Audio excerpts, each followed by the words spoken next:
and he was being assaulted by a police officer. James, tell us what was going through your mind. And he's never told me what was going through his mind.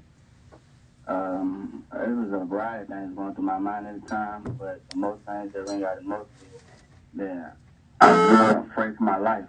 I was real frantic. Like, I didn't know if I was going to make it back home or what. I actually been kidnapped by the police at the time, and what was going on, it was like a traumatizing event.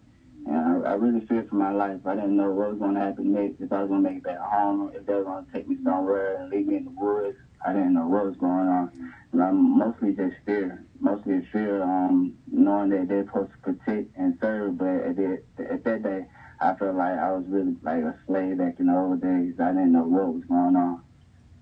Yeah, and for me,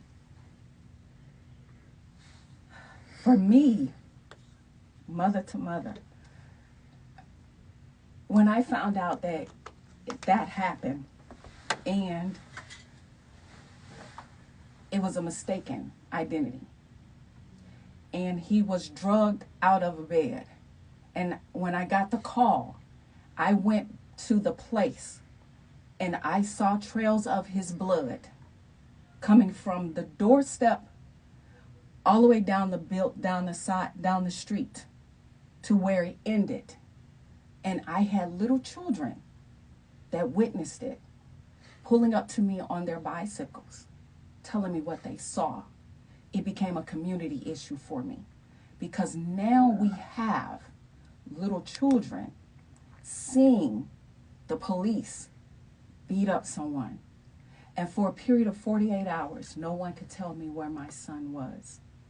So imagine, as a mother, having to not know where your child is, and then finally seeing him and knowing he had came out of surgery because he was brutally beaten that bad. He could have lost his life in surgery. He could have lost his life behind that building. And me as a mother not have any clue.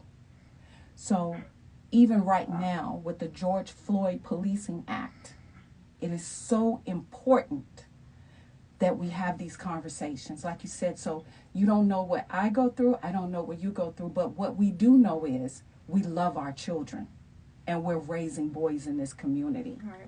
And so it takes courage to sit here and have this conversation. It takes courage for my son to be able to say he survived, but there's so many others that didn't. And when I hear the men that cry out for their mothers, it sends chills down my spine. Or when I think about my son's jaw being broken and it'll never be the same, there's something that just flows through my body that I can never forget. And most people say, well, how do you forgive? How do you forgive the police? How do you have a conversation? Because most people won't sit down and have these conversations. But it takes us to start it. And that's why this is important today. James, I love you so much, and I'm glad you did this for me. Thank you so much. I love you too, Mom. I also want to send my condolences to the families who are actually lost loved ones to police brutality, and I just pray that we all